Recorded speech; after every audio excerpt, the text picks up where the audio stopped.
911, what are you reporting? I got a strange going on out here. Something just killed my dog. Something killed your dog? My dog went flying through the air over the tree. I don't know how it did it. Okay. Damn it, I'm really confused. All I saw was my dog coming over the fence, and he was dead when she hit the ground. I didn't see any cars. All I saw was my dog coming over the fence.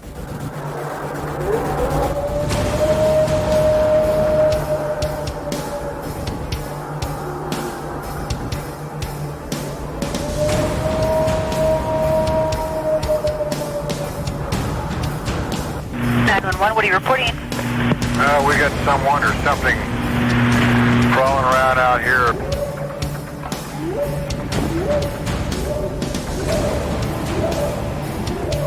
Did you see what it was? It was standing up. I'm out here looking through the window now and I don't see anything. I don't want to go outside. Jesus Christ, you better... Sure. See ya! Hello? Get somebody out here. What's going on now, sir? That son of a bitch is about 6'9", I don't know. Do you see him now, sir? Yes, I'm looking right at him. Uh-oh. All right, folks, I want to welcome our guest to the show. It is Leon from Bigfoot Okanagan. Welcome to the show, man. Thanks, Brian. Appreciate being here. Even though we're both under the weather today, should be an interesting. Should be an interesting show. We'll definitely get through it together, man. You and I met over on Squatch Talk with Pat a couple of Fridays ago when I just randomly invaded y'all's space, and you guys were gracious enough to have me on for the conversation. And I got to learn a lot about you then. But for some of the audience, they may not know who you are. So let's start there with the basic stuff. Let's tell us a little bit about you, your background, and what got you interested in this Bigfoot subject. Geez, not too many questions right off the bat. Holy smokes. Well, let's see. How do I want to start it off? First of all, I deal in the mental health profession. I'm educated in counseling. Mostly, though, I'm an educator. And regards to my academic, I'm not a PhD. I'm not here to be someone's therapist. I'm not here to be your therapist. I'm not here to be someone's guru. I'm really trying to answer my own process, my own questions in regards to how to be the most solid person I can be in life in general, basically. And about 20 years ago, I started this investigation, you could call it, about doing tests to find out is everyone as scared as I am in regards to a little schoolboy with anxiety, even though I'm 59 now. Back then I was 39, somewhere back then. And so out of that, I started to really do some self-reflection because the background I come out of is a pretty intense military violent background, which causes a lot of complications, and it can really mix your life up quite a bit. But for some reason, it's probably the way I think. I'm a bit on the spectrum a bit, so I don't see life the same way as other people. I have a tendency of being able to formulate things. So I thought to myself after I started looking at the stuff is I don't find many people in regards to understanding the world of counseling and also understanding the general public. There needs to be a narration between those two schools. So you're not spending $250 a crack an hour to go see a therapist and not know how to start. And after 3 sessions with them, you've already spent $700, if not more, on talking to somebody, and you don't really know what to talk about because you haven't done your own kind of thing. This all fits in with any type of investigation, by the way. What I'm talking about, if you can't be honest with yourself, sincerely honest with yourself, and you haven't become awoken to your own fears, then that's going to cause problems for you in regards to doing research for anything, whether it be Sasquatch or anything, because you're going to have your own cognitive bias, or you're going to have blockers put inside of yourself. So what I do professionally is to assist people to understand that they have great value, great worth. You've always had great value and great worth. The problem is you lost it, not your value and worth, but your sense of your value and worth. And that's usually because of the shitty things that have happened to us in life has been so strong that we felt the impacts of those things. And our brain got confused, because you're not your brain. Our brain got confused with that data, thinking that because all the shitty things happened, then it comes up with this concept or idea that there must be something shitty about you. There's never been anything shitty about you. The problem is something's happened to you. And so if you don't learn to be objective in other words, be over here, over here, and hear your thinking and your feelings and your emotions, but you're over here observing that as it's happening, then what happens is you're just stuck in your 5.5 pounds of jelly and your feelings and your emotions. And this comes out a lot, especially when it comes to Bigfoot research, is it's about a feeling instead of what's the evidence saying to you. And it's not that people are ignorant, it's not that people are stupid, it's just that they're just not educated. And for me, being online is about education, education, education, education. So on that note, how did I get involved in all this? Well, because I deal with pretty intense situations in regards to clients in the brain. I remember sitting in my office one day going in the summertime doing it, thinking, oh my God, I got to get out of this. I need a break, a reprieve, I guess. And I sat there, and as I sat there, it was like God was saying, not saying he did, but it was like he was saying, why don't you look for Sasquatch? And I thought, that was a weird thought to come into my head. I thought, look for a Sasquatch. And I thought, well, I guess I could do that. Not only I could do that because I like systems and study systems, family systems, work systems, societal systems, cultural systems, religious systems. I thought I could actually do document what happens to somebody who comes into the Bigfoot community, film that whole process, and also the Bigfoot community as a system to see what it's missing. And I think it didn't take me too long, probably once I stopped drinking the online Kool-Aid narration that I was hearing and I got back to objective positioning on it, I realized that they're missing something major here. And what happens is a lot of times in any kind of system is the idea of the topic becomes more important than what the actual topic is. And so people are fixated on the ideas. Everyone's parroting the ideas, but no one's vetting the ideas to find out if they're true or not. And so the last little while, I've been really harping on the idea about, well, I've been doing this since the beginning, but it's the soil out here has been a lot better now, where people are catching on to what I'm talking about. Is we're not going to throw any evidence away. What we're going to do is put it on the shelf, but we're going to go revisit all of the evidence, the sounds, the theories. When you study systems, you study them. You have to learn in any kind of thing that you pull the human factor out of the formula. So you stay objective, not subjective. And there's three ways of knowing truth: objective truth, subjective truth, and then there's religious or political truth, which is usually a confirmation or your own confirmation bias of what you believe on certain things. But the thing about objective truth, it's true no matter what. If I look at it, you look at it, we're going to come up with the same stuff. And I think the key part for me too is always about education. And I thought there's definitely a way. So when I talk about Bigfoot online kind of stuff, I actually bring Bigfoot into when I'm teaching courses as well, because it's about belief systems. Why do certain people believe the way they believe? Why will people hold to cherished belief systems even when the evidence is proven contrary to what they want to believe in? What's happening inside of the human condition when that happens? And a lot of it stems from your own past and what you still carry in your system. 99% of everything you picked up subconsciously, you don't even know where you're carrying it. And yet you're beating the shit out of yourself your whole life. You're outgunned as soon as you're born in Western culture, because it's right or wrong, binary thinking in Western culture. And it makes it very hard, because learning turns to being a right or wrong thing, a good or bad thing. And the problem with that is you can't learn under that, because you're too worried about being wrong, or you're too busy about being bad in some way. And if you ask yourself just some good, clear questions, how did you learn anything? Well, you learned it through mistakes.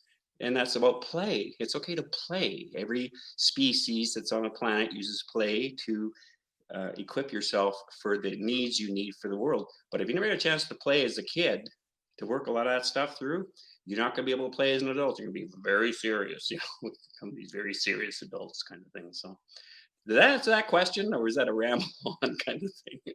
I think you definitely answered the question. So when you started looking into this Bigfoot research and sort of the psychology of that, what did you find, and what did you find? Are you still looking for the answer of what's missing, or do you have a good?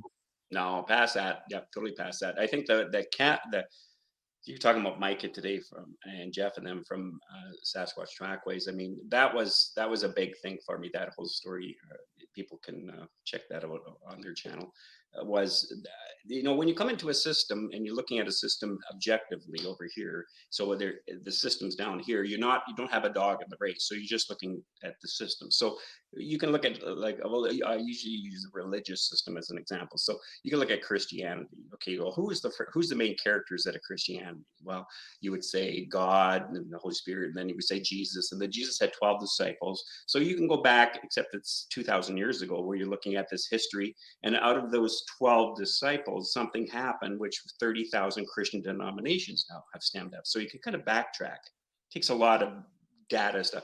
But the Bigfoot online scene is a little different because it's only in Western culture, that is, in regards to, about 55, 60 years old. You could say maybe even if it's 100 years old, it's okay. Because you can kind of go back to the original Four Horsemen, and you can kind of look at where certain beliefs come in, and you can start seeing where the woo starts showing up in the idea. And that's usually because of people not having good evidence of what happens in the brain. Again, your brain's going to come up with this apophenia statements inside of your brain. It sounds like your thought process in your brain because it's trying to find out answers. The problem is, do you know how to vet that to find out if it might feel right in your brain, but is it factually correct?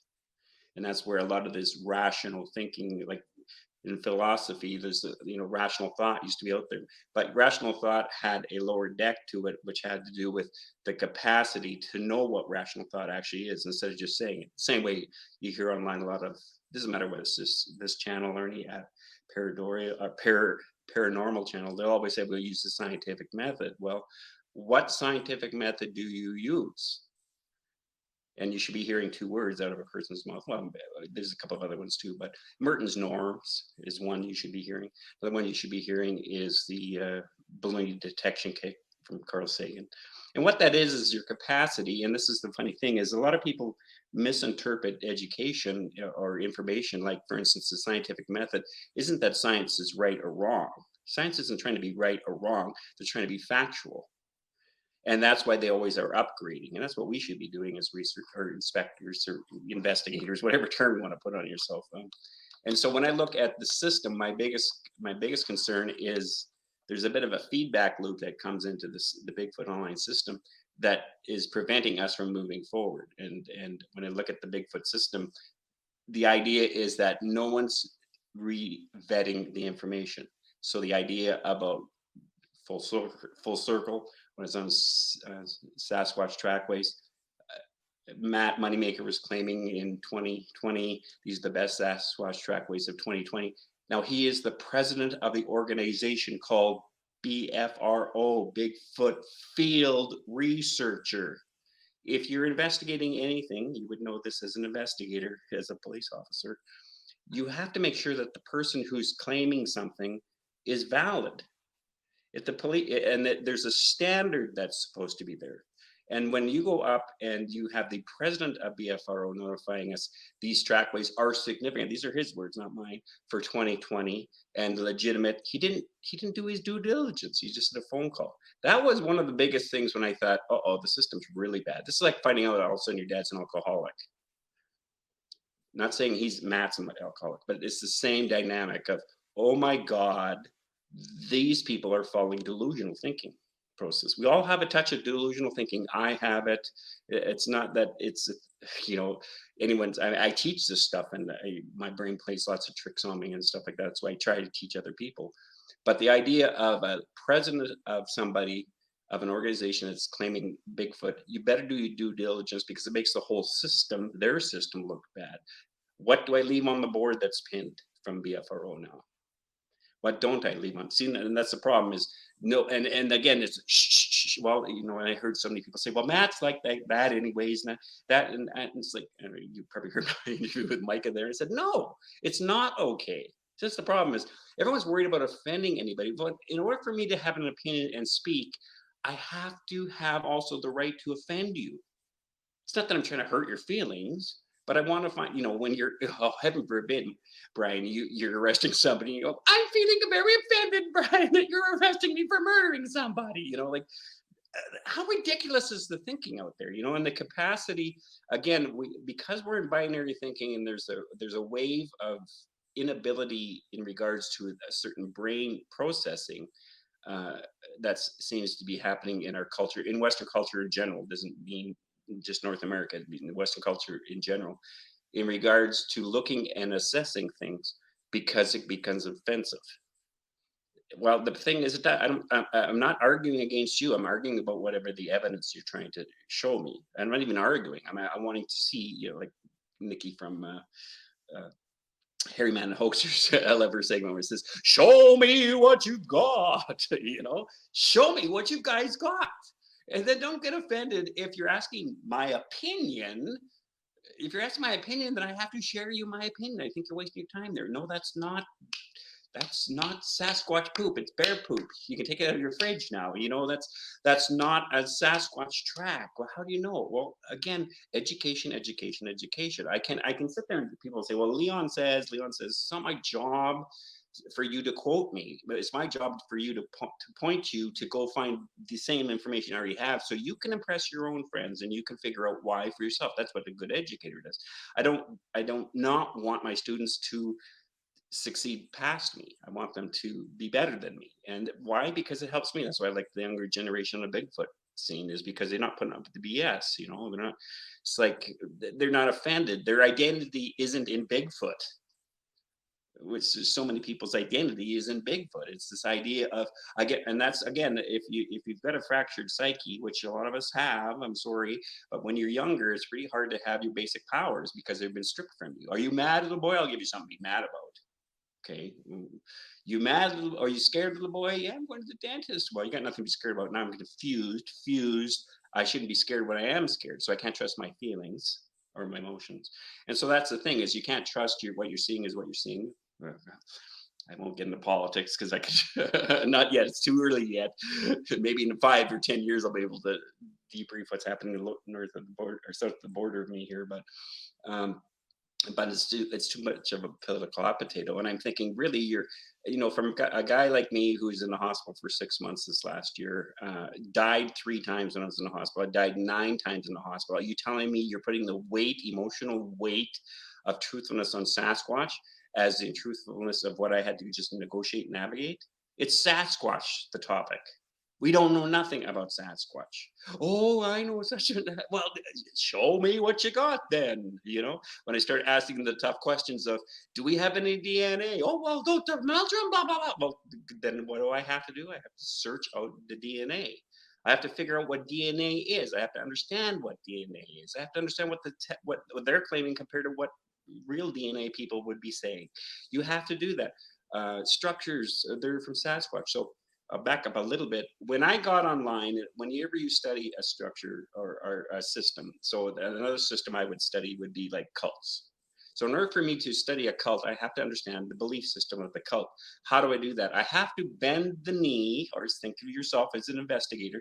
You have to bend the knee and become familiarized with the vocabulary used in the environment. If you're working undercover for a gang, say, or for the police, but in a gang, you only have a certain amount of time before they're going to be able to sniff you out of how you're talking or how are you behaving. And there are going to be questions at the very front, so you're on the defense all the time, right? So that's the same thing as when you come into the Bigfoot and you're doing research about the system of a Bigfoot, you have to be able to come in and let them take you for the ride they need to take you on so that you buy it.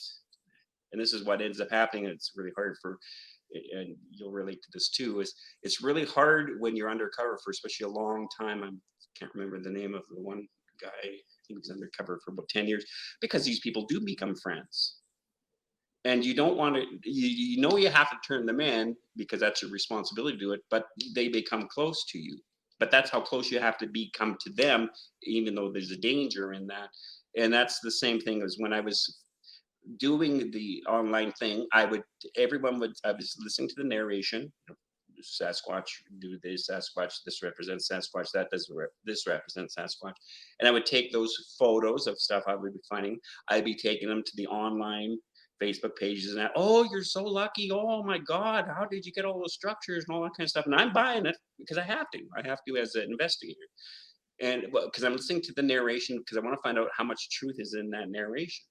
But as time goes on, I'm also doing my due diligence, which is investigating. And this is where we're lacking the skills. Not that we want, it's just easy. We like lazy thinking. I'm sorry. It's just a human trait we have, and then researching out areas where everyone online saying these are great. This is obviously Sasquatch stuff. And then finding out, and you can check this video. I think it's called the Big Fear, or my other name for it is Gullible White Guy Looking for Sasquatch. It's the none of it after a year and a half of research has anything to do with Sasquatch. It has to do with people. And then I started searching out other stuff. So do Sasquatches use the bush? Well, sure. I believe they use the bush. I believe they can even make themselves nests. But I also know, because of my background in forestry also, and also being in the bush, and also bushcraft, I mean, they have a thing that's actually called a Sasquatch nest. And what's it look like? It looks like the Sasquatch nest. If it's saying you're Sasquatch, it's not a Sasquatch nest, so it's made by humans, but they use the term. So, and again, there's this, this overbalance of threat if we're looking at evidence, instead of, don't look at it as play. Who cares? Do you want to know what you're looking for? And you heard me say that 100 times on that video interview with Mike and them. Is do we want to know what we're looking at, or don't we want to know what we're looking at? So answer that question first before you do anything. Yes, I want to know what I'm looking at. Okay, then do everything you can to see what it is you're looking at. Don't let scientific approach is up here. Topics down here. Scientific approach is up here. I have thoughts in my head that I connect with these dots to. It's like the UFO thing right now, and we pop it down on me here, right? Scientific approach is opposite. Scientific approach is opposite. It's from here, and then you build on top of what you have before. So everything is solid. So you don't have a house of cards where you can just go bink, which you see online, especially if you have a guy like me on a show and people are talking about the woo. And so how do you know that? Like Steve Call's show last week was, I can't remember what the guy's name was. I mean, the guy was, he was just like, everything, I know everything, you know nothing. You aren't showing me any evidence. I'm not showing any evidence, but I don't have to show you any evidence because I know everything. You don't understand. It's your typical narcissistic personality kind of trait, and it's crazy stuff. So, all right, you got your. I know you like me talk. You like talkers, but now I need to throw. I definitely have a question. Okay. You referred to it a little bit, and I had the same problem when I got into this and started the show.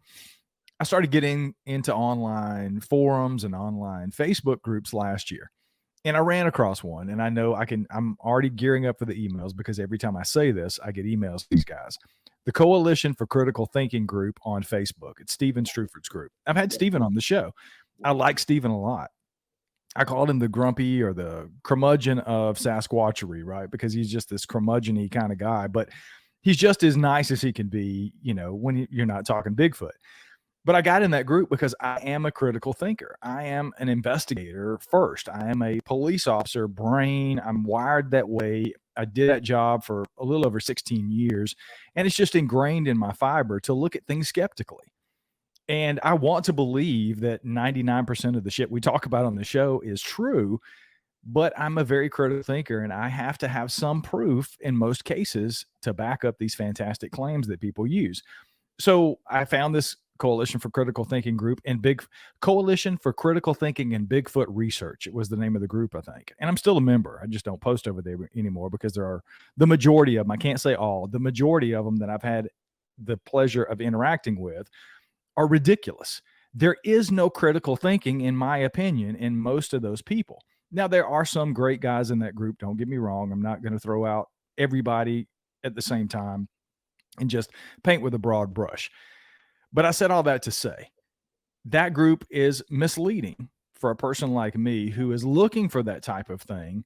And then you get in the group, and I would post shows about anecdotal encounters that I would have people tell on the show, and immediately get attacked. I was attacked numerous times, to the point of I left the group once and had to be talked back by Stephen.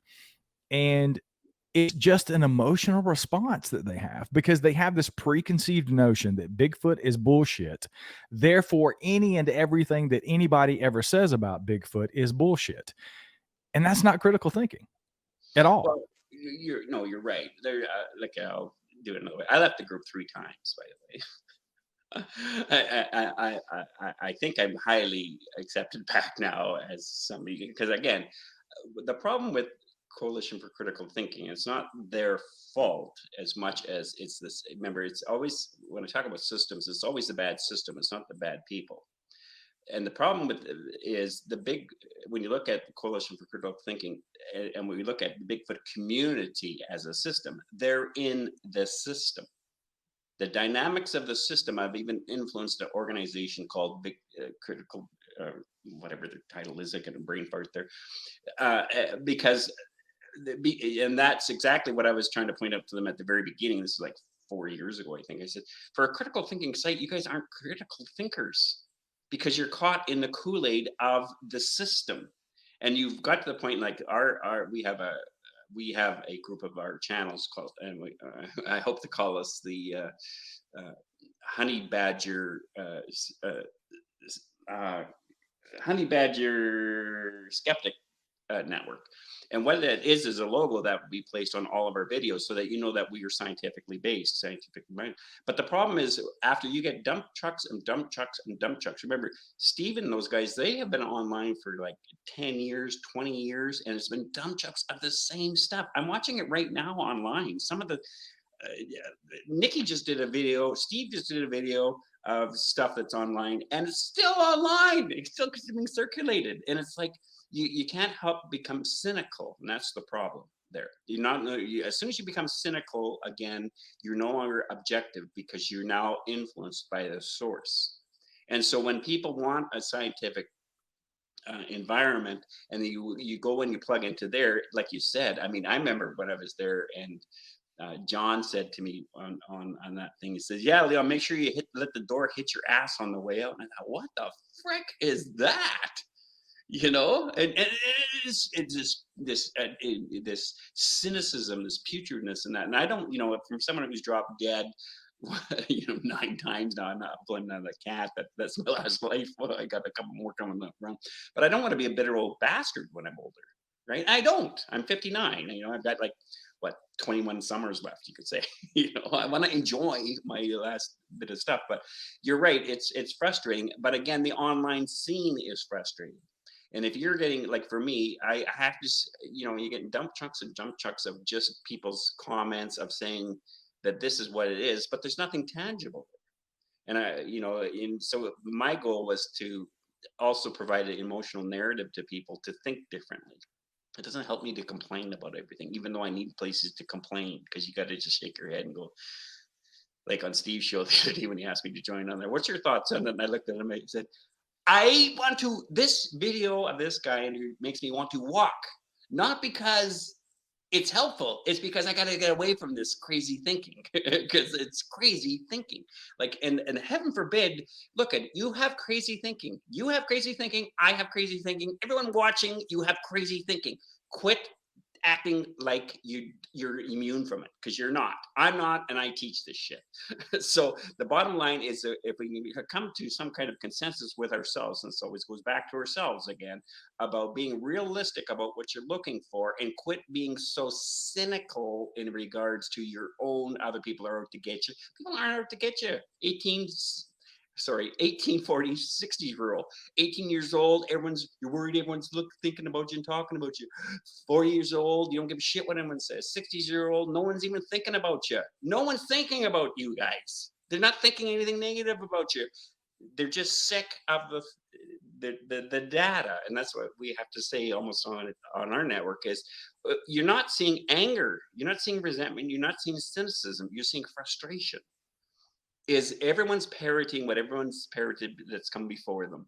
But no one's showing us the middle part. And that's the important part, is how do you know it's a Sasquatch?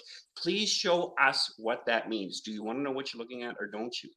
In order for me to understand what I'm looking at, I need someone to take me by my hand. I know I'm 59, but I might be immature and stupid. Heaven forbid, I've been a moron, we've all been morons, but that's how I learned not to be a moron, is by asking good questions. And I let somebody take me by my hand say, "Leon, look at, this is tree break from this. from disease, from insects. How do you know? Well, you see how this is like this and this is like that. See, this is what we need. We don't need these people to say, well, it's Sasquatch. See, look at the, look at that Sasquatch gymnasium scene, you know, where all these big logs are stacked up and they're way up in the air. And how could they be like that? Be cautious of the bloody narrative. Well, also look past where he's pointing and see if it's on a hillside. Because I can guarantee you, you know, with someone working in forestry, I got a video. I haven't done the second one because my getting in the hospital for 6 months, so I couldn't get up to do it. But I have a whole video, one of the ones I did, that totally shows everything that everyone would say would be Sasquatch. A wallow, fencing, trees busted over, rocks flipped in, it's all Sasquatch, all Sasquatch. But I want to go back and explain and then show them a bigger picture, an objective picture of this is what this actually is over here. The first video was I took a hook, line, and sinker. And I showed everybody, and I asked everybody, "What do you think this is?" I wanted to hear what they say. Oh, no, this is great. This is great. The problem is, it's all bullshit. None of it's Sasquatch.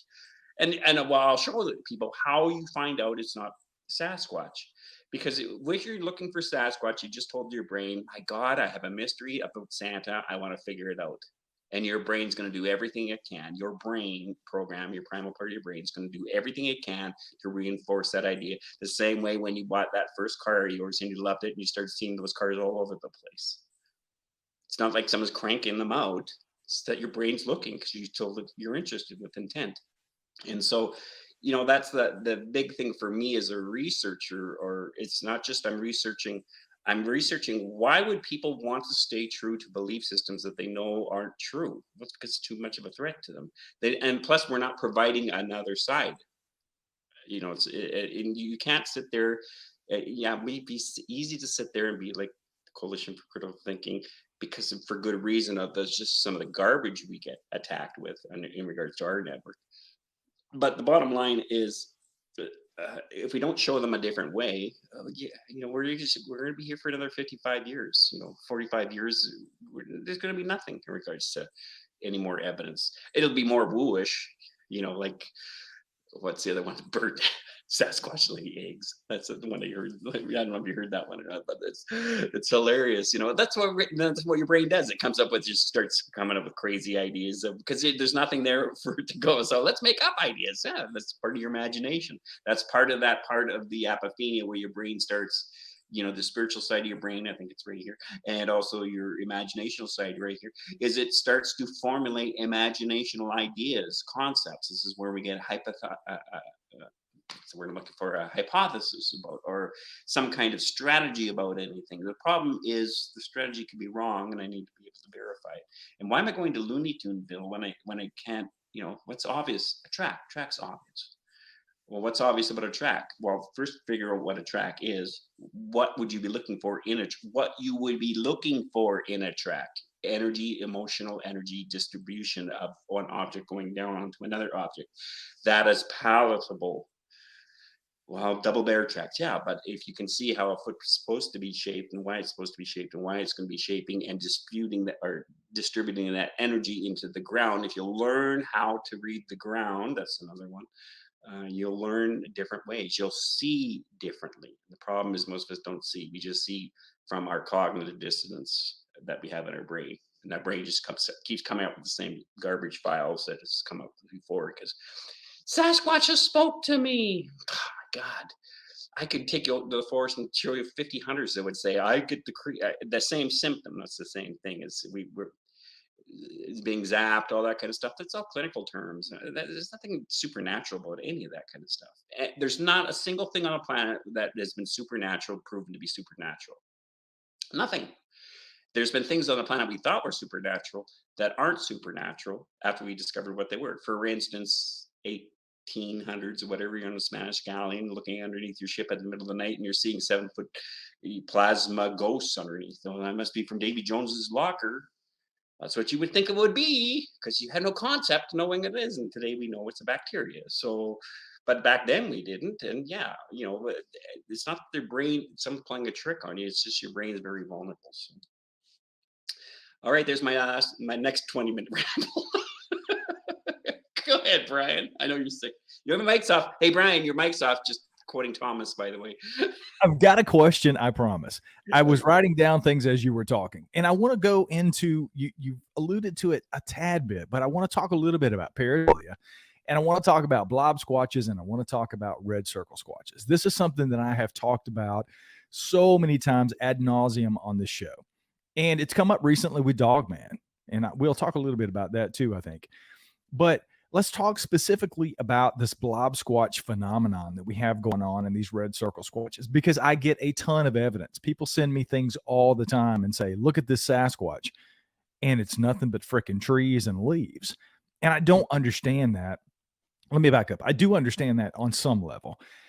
What I don't get, and I want to ask this question of you, besides pareidolia, just in general, we have that. It's a known thing. It's a scientific thing. It's a brain thing, right? Our brain looks for patterns. One of the favorite things that Doug Hychek always said when I interviewed him was, he literally said, I see Sasquatch 27 times when I'm taking a shower in the water droplets in my shower every day, right? It's just one of those things that your brain does. You've got Bigfoot brain, and you search those things out. What I don't understand is, and this is where I need some help from you. You know how the brain works. I have a hard time when people send me things. It's happened to me recently with an interview I did with a witness who had multiple encounters with what they believed to be Dogman. And they sent over photos, and I posted them for the audience to see. And immediately I start getting these comments. Well, that's a tree. That's leaves. And I'll be honest, I had a really difficult time seeing what she was seeing in these photographs. And at some point, we have to separate the wheat from the chaff, right? Like it either is or it isn't. And most people are like, well, if you send me a photo of something and you have to put a red circle in it and point it out to me, then there's nothing there. So would you talk a little bit about pareidolia? What have you experienced with that? What are you seeing on the online, the people sharing these photographs? What's real and what's not? What do you think is pareidolia? Is there anything to these red circle squatches, or do you think it's all pareidolia and people are just seeing what they want to see? Yeah, I think the latter is more important. I think Thomas Steenberg, he says, puts it pretty good. He says, look, and even if you did see a Sasquatch, or if you did see, I don't know, Nephilim, Dogman, whatever, if you have to explain the photo, it's not good enough evidence. And like, if you check my Bigfoot Okanagan channel, besides the last year, because I've been, unable to get out in the bush because I can't walk, but I don't hardly have anything unless it's very clear and precise. If the person who is good, again, these people are, it doesn't just happen in a vacuum. Obviously, they've seen people do that same project thing that they're doing to you, hoping you're going to say the same thing to them, but you're an investigator, and so you can't see what they're saying. And this happened to us just a little while ago on our network. And people were getting offended and all that kind of stuff. Well, don't send us information and then ask us what we think, because I have to have the right to say, I see what you're looking at there. I have to have the right to do that. Again, a culture has a really hard time with conflict because we don't know what conflict resolution looks like. We don't feel conflict resolution. We're just worried about conflict. And so we go into a conflict defensive posture when anyone disagrees with us, and we take it personally. We're not personally attacking you, as Thomas would say. As soon as they think you're personally attacking you, then you've already won the argument, because you're not attacking them. You're attacking what they're perceiving. I don't see what you're looking for. Nikki's done this a few times. I don't see what you're seeing. You want me to be dishonest and see what you see, Dad? This is one of your basic powers, to see what I see. I'll see what you see. Okay, yeah, I see it. You get that with Christopher Noel all the time. He's trying to convince his daughter or whatever like that. Oh no, I'm going to get in trouble again from Christopher Noel. His daughter's looking at him like, what are you talking about? It's this narration that goes on. So when you have the problem with the brain is that you have these ancient mechanisms that were in place, and we needed them on the savannas to monsters, dragons, and demons. Oh my! When I look outside the cave, your brain is wired 10-1 to the negative. Monsters, lions, tigers, bears. Oh my! You could say why? Because it had to do that to survive. It had to be hyper vigilant in regards to survival. So it also took on your visual cortex or your visual parts of your brain, where when you're looking into darkness, again, it goes through a file system. Remember, not your brain. You have three different brains in your brain: your primal, your emotional, and your frontal cortex. The first two, and it moves at the speed of light. So what's happening in your brain is going through, and when you come across something unknown, especially at nighttime, and you're looking through the bush, it goes through all the visual files, goes through all the emotional files, it goes through all the reference files of things that might look like what you're looking at. And then it comes to the frontal cortex and says, looks like a bear. It might be, or it might be a black stump, burnt stump. That looks like a bear, but it's not a bear. Right, but that's where your brain is 10 to 1, and that's when you've heard the phrase, if you say one negative thing to a kid, it takes 100 positive things to get that one negative thing out of a kid. That's the same part of the brain that's going on there. So it's not like people are doing it deliberately. A lot of them, and this is where just, again, in our culture, we're just really in shallow waters regarding education in regards to how things work, and the appetite to wanting to know how things work is shallow. It's not like we really want to, like, go out to the bush and do a variety of things. Learn about tracking, learn about reading the ground, learn about horsebacking, learn about cross-country skiing, learn about all this other stuff, nothing to do with Sasquatch. But what it does is it teaches you to be back in your primal brain. So another example you could try at home, if you're watching or listening to this right now, is go out into the bush, and spend a weekend in the bush. Be next to your fire, all that kind of stuff. But one night, walk down the road or the path so you don't see your light or your comfy. Leave your gun at home. Or, oh my God, I can't do that. The Americans are, I don't want to come to Canada because you can't have a gun up here. We don't seem to have any problems with bears and stuff, and being eaten alive up here. And we don't carry. I mean, we do carry guns, but we don't. We're not afraid of nature because we're part of nature, and that's the part we're missing too. And this exercise is about that. Is you keep walking down that road until you feel your primal brain kick in. What will that feel like from your inside? You're gonna get the willies. You're going to get uncomfortable. You're going to feel awkward. Now that is telling you what that sensory perception you're walking into there is, that's coming over you as you're walking on the road. The fire was over there. I could hide over there, But as I keep walking down the road, what ends up happening is I'm going back in time too. I'm going back to my ancestors 10,000 years ago. This is what they felt in their mind. And you can feel your primal brain kicking in. And then you can learn to regulate with your frontal cortex to not get the willies, and watch and listen to what you said. Sit over here and listen to what your thought process is. I'm getting scared. I'm getting willy. I'm getting afraid. I'm frozen. Especially if you come across something and there's a twig bouncing and and it's all dark, you're going to go into freeze. I've been zapped by a Sasquatch. No, you've been zapped by a squirrel. You're just not used to being in the bush primally.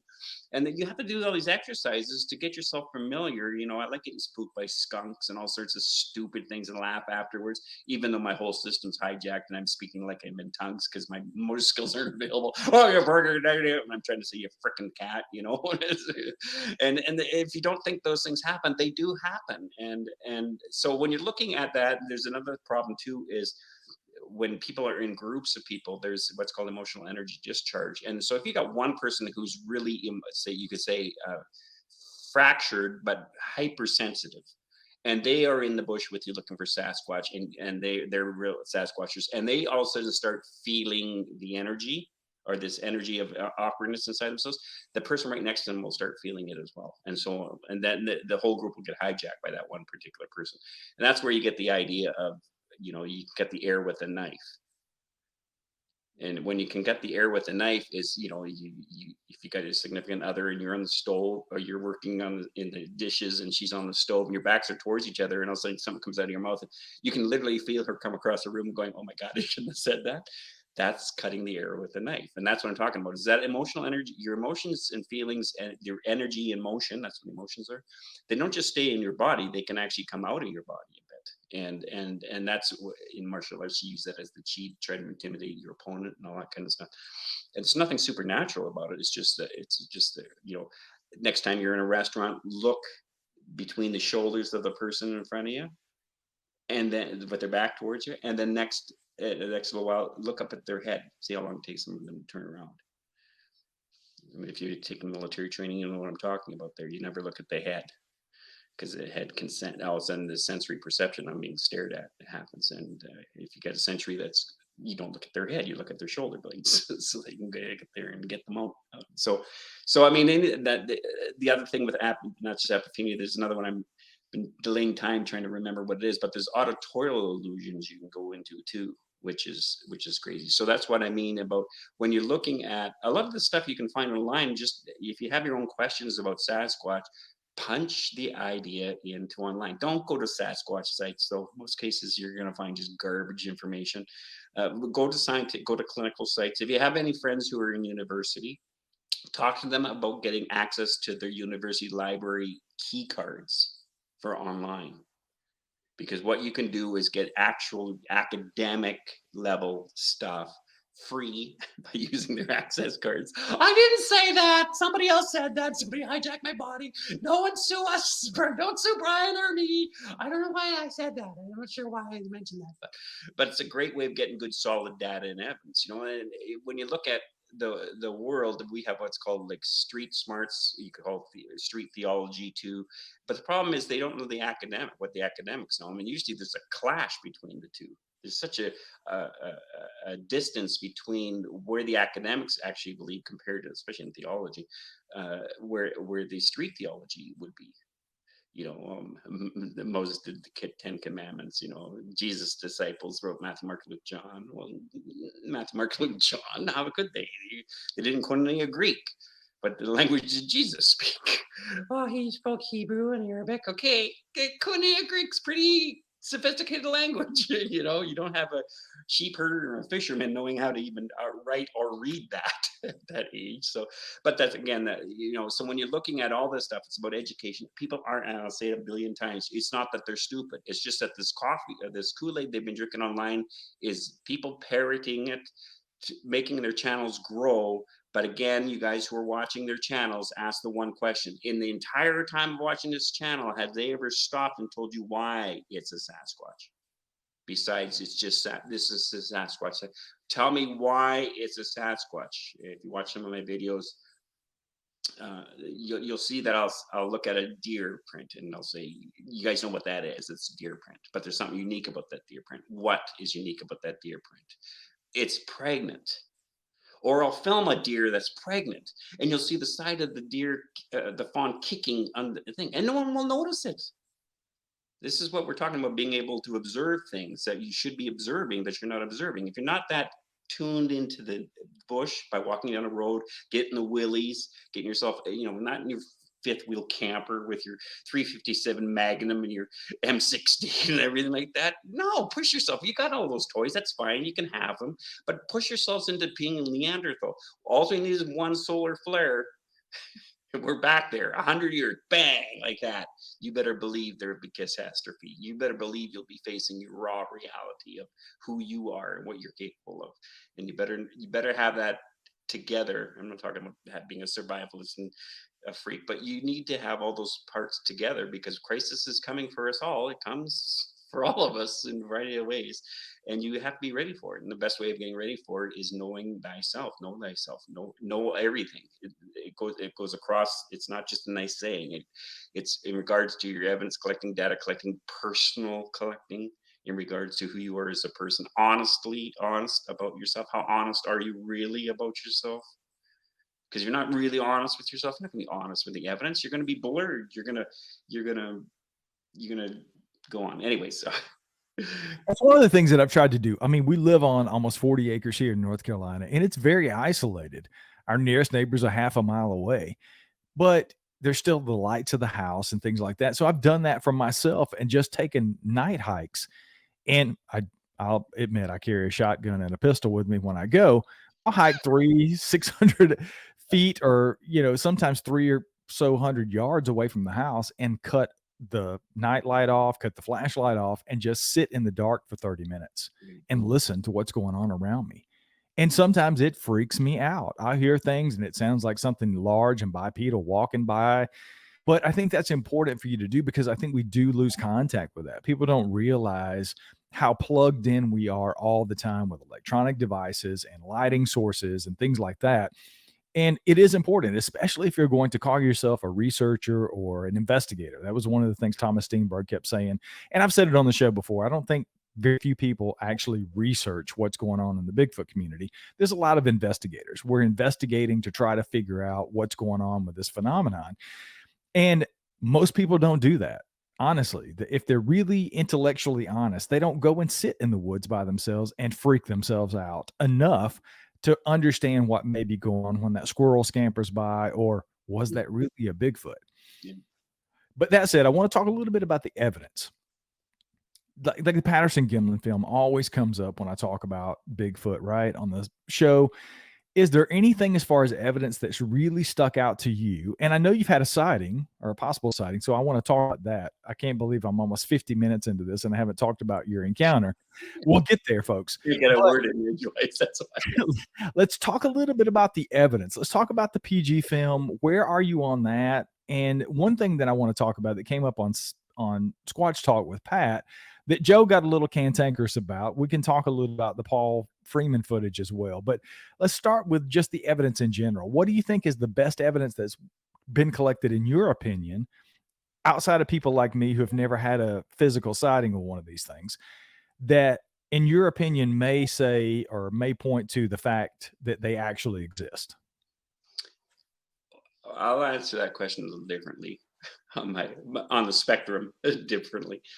Can't speak for anybody else's evidence in regards to any of those things you had mentioned. Why? Because I wasn't there and I haven't seen the evidence. This isn't a cop out. What makes me believe they're there, besides what happened when I was younger, was, but I don't hold on to that as being why they're out there. What makes me believe that they're there is because of the tracks. And again, where I'm at, it's a little more beneficial than Thomas is on the West Coast there. I mean, I'm inland from the West Coast, but I live with a lot of lodgepole pines, so there's a lot of sand here, and so tracks are a lot more easier and readily found here than they are there in Tiger Jungle where Thomas is. And so and coming across, like, again, if you go into my site there, I've come across tracks that are ones I filmed them that, but I would never show on my site, because it's, again, the idea of, well, that's nice, Leon, how are you supposed to tell? I come across this one set of tracks where I was an idiot. Stupid little piece of twig there, should have just left it alone, but no, I want the perfect shot, right? So I moved the freaking little twig, and it was perfect. It was 18-inch track, and it was on a slope like this, and you could just see the whole footprint with the toes right through the thing, and you could put your fingers right down and feel how they curdled in as it lifted itself up to go up to the top of the thing. But I thought I had to take the stupid twig out of the way, so you can still see the toes, but it wasn't as crisp and just like imprinted inside there. And that's in the section up here where we have like 18 reports, that we could come in, everything that's coming, and then we're talking like a lot of people have experienced them up there. So when I look at that's what I look at. I have to stay objective to the idea. I in regards to there's too many questions for me in regards to buying hook, line, and sinker, the Bob Gimlin patty tape. And the nice thing about Matt from Florida Bigfoot, he's getting the original camera. He's going to film it. He knows, and this is what we're talking about, is I'm so proud of what he's doing, which is we take all the evidence, the Sierra sounds, Thomas probably talked to you about that too, which was, when we hear certain sounds that people have been using for call blasting for years, and it's a coyote. Well, how do you know it's a coyote? Because I've seen it. Thomas has seen it. Jerry has seen it. But you're still sticking with it's a Sasquatch, and you think for call blasting, it's a coyote. We've seen it. So what do? I try to help that out. I'll give you $100 American, everybody. I know that's like $67 Canadian, or $67 No, sorry. If it was $100 Canadian, it'd be $67 American, something like that. Anyways, I'll give you $100. Film a coyote making that sound. Film a coyote make not just that. Film what makes a knocking sound. Again, Matt, I just have to say, I pissed him right off when he says, well, "What do you think?" I said, "Go and film it. It's a bird." All the narration around it, it's a Sasquatch. He hated me. He was upset. He was so mad at me. But to his phenomenal capacity is the best way I can say it, because not many people have it.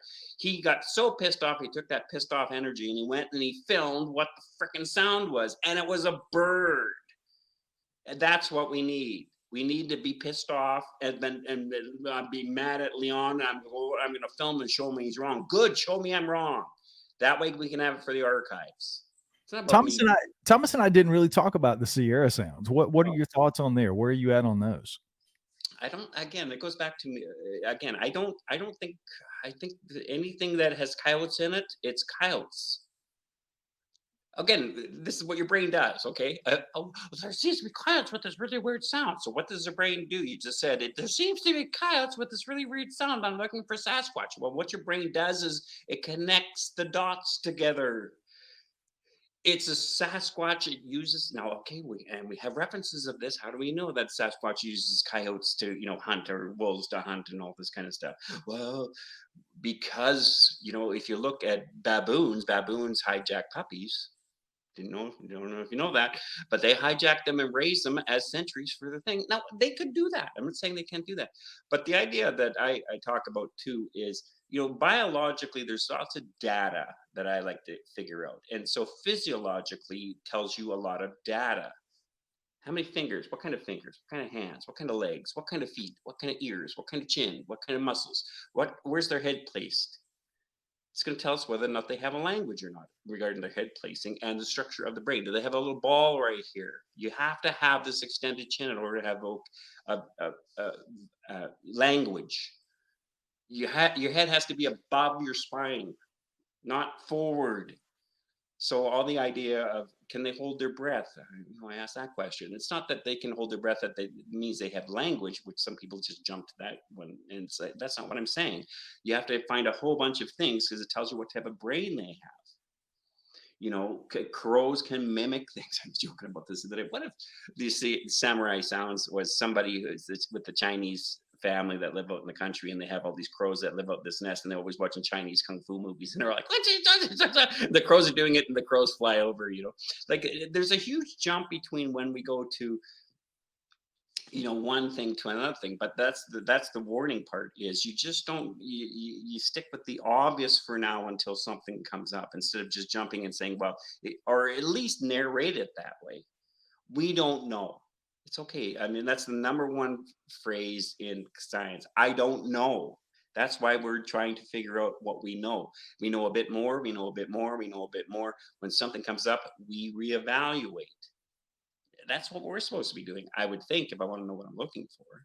But I don't want to hold true to stuff, because a lot of people, you go in that sunken cost fallacy where, you're a scientist, you have millions of dollars, and you put that in there. But again, we're getting to about 4 minutes before the end of the show, so we have plenty of time. But let's get into it. You did have a sighting. Tell everybody kind of give us the painting of the picture of what was going on, and what is it that you saw when you had your encounter? Okay. Well, okay. So in Canada, I used to live in Alberta, which is a province over from BC, east of BC, and we were heading over to the west, or to Vancouver Island, to visit some family members. And I was in the back seat. My other brother was in the back seat. I think my mom, and I have older brothers, but they weren't there. Just my older brother above me was there, and my mom was in the front seat. My dad was in the other seat. And then, so anyways, we were driving along we kind of have these chain lakes, but they're smaller lakes, but they're crystal blue, that aqua blue look you would find, stuff like that. And so I remember driving down. We were driving on the highway. I was only 9, I think, at the time, if I remember correctly. Head injury, because it was. So he said it was 11 last time. Maybe, I don't know why. Anyway, so we're driving on the highway, and the highway's following these chain lakes. And as we're driving, we had to slow down. And it was a sunny afternoon. It was sunny out, a beautiful day. And out in the middle of the lake was a moose. And I'm familiar with moose and deer and stuff because my family were, all hunters kind of thing. And I noticed the moose was going down with its head, grabbing grubs up and then chomping on, and then going back down and grabbing stuff from under the water, chomping on. And I'm looking on the back of the moose, and there's something that's black on the back, and I'm trying to think, what the hell is that on the back of the moose there, and it kept going down, and then this black object would go down, and then it came back up. And then so what ended up happening was, so the moose was up here, and then the moose has a hump here, of course, and that black object was between the back of the hump and then where the moose's neck was. And when the moose went down, the black object went down, and then this time when it went down, it extended an arm and played in the water. And I thought, what the hell is that?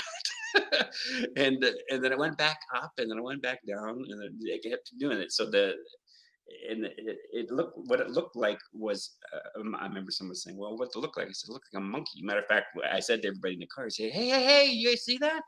And they said, see what? And he said, did you see that monkey on the back of the moose? Of course, they were all laughing at me, right? And because they also all laughed at me, I just thought it was the weirdest thing. And I never told anybody that, probably because I got ridiculed in the car about the whole thing, but also it's like, who's gonna believe you? Oh, I saw a toddler moose on the back, until I see Thomas. This is like 40 years later, by the way. And Thomas, I'm interviewing Thomas, and then as I'm interviewing Thomas, I just had told him my own story, and he said, well, it was interesting because I was talking to a guy just the other day that was coming down the Trans-Canada Highway, and apparently he had a baby Sasquatch or toddler Sasquatch on the back of a moose, and he's not saying my name, and I'm thinking, oh, you stinker, Thomas, I was laughing about it. But I thought to myself, first of all, there's a room I didn't tell anybody. I had no context to tell anybody. What the hell are you going to tell somebody? So I said, baby Sasquatch in the back of a moose. Yeah, maybe when you're drinking rye around the fire, when everyone's, oh, Sasquatch, toddler, Now, what I saw, which kind of just always stuck with my brain, was the moose wasn't worried about it, and the toddler Sasquatch seemed to didn't worry about it at all. And it wasn't until the internet started coming online when I started noticing about species that take other species on for offspring. That gave me some kind of context, you could say, at least precedent for it could have been that. Now, I'm not saying it was it, but that's what I think it is. Because when I've been interviewed like years ago, when I first got interviewed a couple of years ago, none of the vocabulary that came out of my mouth was, monkey or was Sasquatch. It was all like a 9-year-old's vocation. It looked like Curious George, didn't have a tail, didn't have, it was all that kind of language that came out. It wasn't just that I was, well, it looked like a baby Sasquatch. It didn't look like a baby. It looked like a monkey to me. That's what he said. It went back then.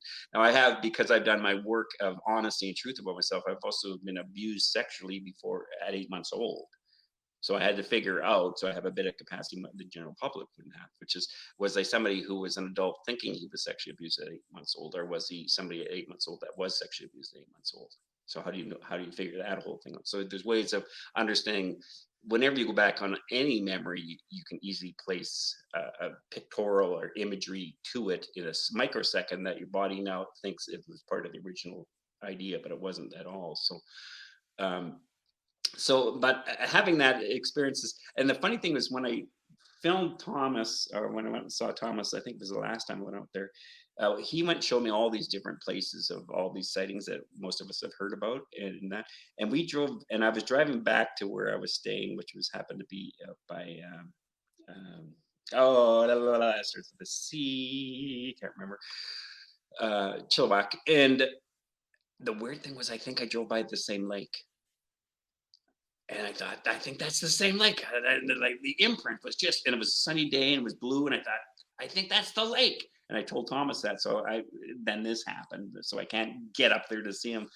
But I hope to next year go up there. I want to go up there and take a better look at that, because it wasn't like it was in deep water. Like it wasn't in the lake I was looking at, what I was just talking about I'm sure it was the same lake. I mean, I've been up on that highway for decades, and so I know what every landmarks look like and stuff like that. And but that was interesting. So I'd like to investigate that kind of thing and stuff. So that's my story, but it's interesting, It's not, and I want to see a Sasquatch with the eyes I have and the brain I have today. That's the thing. It was because that was a young kids thing. If it was today, my team would say, "Stop the car, everybody out. So and so, you're going that way. You're going that way. We're gonna, circle this out." I mean, it's in the middle of a lake. It's got to get out of the lake. You totally got it on camera, right? Like, well, not today. No, you have to make sure it's blurred by the last 3 minutes. It's not legitimate. Okay, all right. Exactly. So I know you do your own YouTube channel. So tell us a little bit about Bigfoot Okanagan and what they can expect when they go over and check it out. Education. I'm in the way of formulating. Because I studied what happens to somebody come in, I'm compilating all of my videos, even the ones I look stupid in, even the ones I'm claiming Matthew Johnson is my friend, he knows everything, Christopher Noel is great, Mark Zatsky is fantastic, all these people are great, all of it. I'm gonna humiliate myself totally about this because I know everyone else has gone through the same thing. I don't give a shit what you think, but what I want to do is show people, because that's what a good educator does. Is I went through it, I know what you're talking about. But as I go through those videos, or do that as a timeline, people who are, because my channel is for people who are just starting out, so that they don't go and waste so much time that I had to waste. And so, again, our panel channel that we had to go through to get to the point where we get. It's a waste of time, like honestly, like how many more times are we going to see Christopher Noel do a video of a porcupine climbing up an apple tree? I mean, it's a porcupine. You don't need to be a rocket scientist to figure it out. I mean, but some of them out there, because again, when you're stuck, and so a lot of the stuff I do is education. I also try to explain things to people. So I take them to some bizarre areas and stuff like that. I think winter is the best time to look for Bigfoot tracks, because if there's anything that's going to give us a huge chunk of information, it's trackways in winter, because you can follow them for miles if you know what you're looking for. You'll find out how do you verify tracks for Sasquatch in a 3-minute video. I'll show you how to do that on my thing. You also see, I've been asked on a lot of shows, like news shows and stuff, so you'll see our investigation about that and how it's all garbage and bogus for this stuff, including them Matt Moneymaker one. It's important that people get the good stuff, so that you're not just buying every stuff that you're saying. You don't, like, anyone watching me right now who doesn't watch me or know me from a hole in the wall. You don't know anybody from a hole in the wall. All you know is this screen with this guy. He might be interesting and dynamic. That doesn't mean he knows anything he's talking about. There's areas that are out of my field. That's why I go to Steve from Cures Cryptid. That's why I go to Matt for Central Florida Bigfoot. I love Brent, that his young way of growing into where he's now kind of being very efficient and effective. It's not good enough that we have the truth. It's about being effective about how to articulate the truth. And because, like you said, you get these volumes of blob squash, red circles, all this kind of stuff, and then people are chronically complaining to you. Well, you asked me my opinion, and I don't think it's good enough evidence. So I like Thomas's thing. It's just not good enough evidence.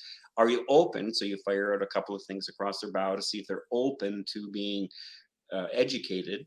And if they're not, there's no use carrying a conversation, because you're both going to look stupid, and it's going to just waste your time, because they look, do you want to know the truth? And that's why I always say is, do you want to know what you're looking at? I'm asking, I'm not attacking. Do you want what you're looking at? Explain it to me then, what you're looking at. Learn how to explain it, so that people at home can learn from each channel that's out there, instead of just this guy, so. Well, I will have a link in the show notes. Everybody go over and check out Bigfoot Okanagan. As always, man, it was a blast talking to you. Really appreciate you coming on the show, man. I've had a good time. Thanks. I'm surprised we both made it with both being sick. So that's good. We made it. Yay, team. Oh, that was awesome, man. They say you don't gotta go home, but but you can't stay here.